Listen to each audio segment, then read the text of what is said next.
Camouflé pour la droite de Laurent Wauquiez, La République En Marche victorieuse mais de justesse face au Rassemblement National et une eurodéputée iséroise chez les écologistes. Vous étiez appelés aux urnes ce dimanche pour renouveler le Parlement européen. Les résultats et les réactions à suivre au début de ce journal. Touche pas à mon train, le combat continue pour le maintien de la ligne ferroviaire Grenoble-Gap. Invité par les parlementaires, le député Jean-Baptiste Djebari, rapporteur du projet de loi pour un nouveau pacte ferroviaire, a été accueilli par un collectif d'usagers à chaque arrêt de la ligne.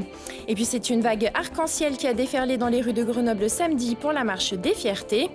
Gays, lesbiennes, transgenres, bisexuels et intergenres ensemble pour un message de tolérance et d'égalité. Bonsoir à tous, bienvenue dans ce JT du lundi 27 mai 2019. Toutes les heures à partir de 18h10 pour faire le tour de l'actualité du Grand Grenoble. Les Français étaient appelés aux urnes ce dimanche pour élire les députés qui les représenteront durant les 5 prochaines années au Parlement européen. En Isère comme ailleurs, la participation a créé la surprise, dépassant les 51%. Soit 8% de plus qu'en 2014. Du côté des résultats, alors que le Rassemblement national arrive en tête des suffrages dans l'Hexagone, l'Isère plébiscite La République En Marche. La liste du parti présidentiel l'emporte de justesse avec 22,30% des voix, talonnée par le RN et ses 21,90%. Yannick Jadot et Europe Écologie Les Verts complètent le podium avec 16,15% des suffrages. Le parti arrivé largement en tête de la gauche améliore de 3 points son score national. Une poussée verte qui permet à l'Iséroise Gwendoline Delbos-Corfield de siéger au Parlement européen. 12e sur la liste, elle gagne le 12e et dernier siège d'Europe Écologie Les Verts. À droite, c'est un véritable camouflet pour le président de la région, Laurent Wauquiez, puisque les Républicains s'effondrent avec 7,93% des voix. Déception aussi dans les rangs des Insoumis, puisque la liste conduite par Manon Aubry recueille à peine plus de 6% des suffrages. Quant à Grenoble, le duel semble s'engager entre LREM et Europe Écologie Les Verts, avec un léger avantage au parti présidentiel qui devance de 655 voix le parti d'Éric Piolle, un résultat qui pourrait préfigurer une bataille pour les prochaines municipales. Les réactions au micro de Mathias Araïz. À ce stade de la soirée, on a 75% de dépouillement, donc je reste très prudente évidemment. Il n'empêche que, clairement, quel est le message des Grenoblois, en tout cas sur ce scrutin européen? C'est d'abord qu'on continue à croire à La République En Marche, mais qu'on veut plus d'écologie, toujours plus d'écologie, qu'il faut un vrai message. Et je crois que ça, il faut l'entendre pour préparer les municipales de 2020. L'extrême droite est stable et La République En Marche est en très net recul par rapport à ses seules élections et son seul étiage qui était celui de la présidentielle, sans aucun réservoir de voix. Hein. Ils sont là tout seuls. Tout seuls dans le choix qui est fait.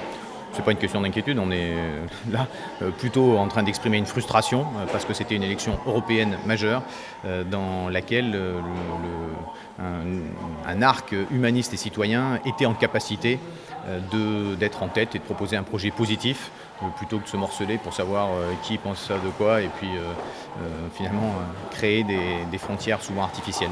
On savoure une victoire qui n'a pas été simple ni facile parce qu'il a fallu qu'on conquiert les pourcentages un par un puisqu'on était plutôt donné derrière au départ et donc c'est un gros travail de militantisme et aussi de cohérence de notre discours. Sachant qu'on avait en face de nous un appareil d'État avec tout ce que ça comporte, de présence du président de la République sur les ondes, de mise en scène comme le grand débat dans lesquels on peut passer des idées, ce à quoi bien sûr nous n'avions pas accès.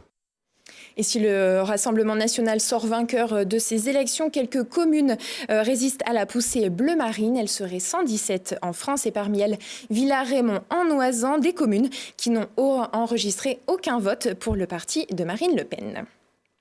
D'écart, décidément, ils n'en veulent pas. Les usagers du train Grenoble-Gap à nouveau mobilisés pour tenter de sauver la liaison ferroviaire menacée de fermeture.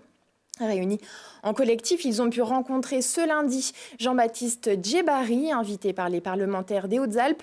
Le rapporteur du projet de loi pour un nouveau pacte ferroviaire a lui-même emprunté la ligne jusqu'à Grenoble. L'objectif, prouver aux députés l'importance de cette ligne pour le millier d'usagers qui l'empruntent chaque jour. Systématiquement, quand je la prends, cette ligne est bondée. Donc je me dis qu'elle a certainement une utilité. Supprimer une ligne de train, c'est rajouter du transport routier, ça augmente bien sûr la pollution et les risques également d'accidents sur ces routes. Donc vive le train et quoi qu'il en coûte finalement, on se doit de conserver ces lignes ferroviaires, ces petites lignes. Moi, depuis plusieurs années, à la fois en tant qu'élu local et puis là maintenant en tant que sénateur, que je me bats pour montrer l'intérêt de cette ligne, pour le faire qu'on puisse préserver cette ligne, qui est une vraie ligne de vie pour l'ensemble de nos territoires, mais qui est aussi un vrai intérêt pour nos territoires voisins, pour les Hautes-Alpes, pour le lien avec les stations de ski, un vrai en termes de développement touristique, de développement économique sur l'ensemble des territoires, et puis aussi sur les zones périurbaines, aussi un vrai en termes de tram-train, un vrai plus pour pouvoir pour tous les transports du quotidien. Et si aucun travaux n'est engagé, la ligne pourrait fermer en 2021. Selon SNCF Réseau, l'enveloppe des travaux de sécurisation nécessaires au maintien de la ligne s'élèverait à 94 millions d'euros. Mais qui en veut au centre des langues du campus? Il était 6h30 ce matin lorsque la police a constaté de nombreuses dégradations dans le bâtiment. Bris de glace, matériel abîmé, jets de peinture sur les murs, sans aucune revendication inscrite. Pour l'instant, le montant du préjudice n'a pas encore été évalué. En avril dernier, le centre des langues avait été occupé plusieurs semaines par des opposants à la loi Vidal. Saccagés, les dégâts s'élevaient à plus d'1 million d'euros. La ministre de l'époque, Frédérique Vidal, avait fait le déplacement. Le bâtiment en pleine rénovation devait rouvrir en septembre 2019, une date qui pourrait être repoussée de plusieurs semaines. C'est une véritable marée humaine survitaminée aux couleurs de l'arc-en-ciel qui a déferlé sur Grenoble. Samedi, plus de 3000 personnes ont battu le pavé pour une nouvelle édition de la Marche des Fiertés, un événement festif et coloré qui cache un véritable combat. En 2018, les signalements d'actes homophobes ont augmenté de 15%. L'occasion donc pour la communauté LGBT de lancer un appel à la tolérance et à l'égalité. Les précisions avec Pierre Mouni. Il y a tout juste 50 ans, gays, lesbiennes, trans se révoltaient dans le bar Stonewall à New York contre un énième raid de la police. Aujourd'hui encore, on célèbre ces émeutes lors de la Marche des Fiertés et ceux qui refusent toujours d'être mis au banc de la société continuent le combat. Le combat n'est pas fini.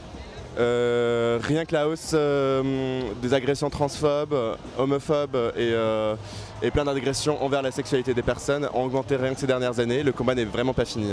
Donc il faut continuer à sortir, il faut continuer à fêter la Pride.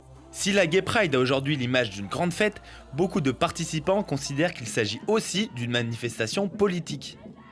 Je sais qu'il y a beaucoup de monde qui disent que c'est pas du tout politique, que les gens viennent juste faire la fête. Mais certes, on fait la fête, mais on montre qu'on existe, on visibilise les personnes gays pour qu'un jeune qui ose pas s'assumer, il voit qu'il y a des gens qui sont là, qui existent. Quand j'ai découvert que j'étais gay, au final, je me suis dit, en fait, je suis le seul dans ma ville, il n'y a personne. Et si un jeune voit ça aujourd'hui, il se dit, en fait, non, je ne suis pas tout seul. Je pense que c'est à la fois une fête et à la fois politique, ça mélange les deux.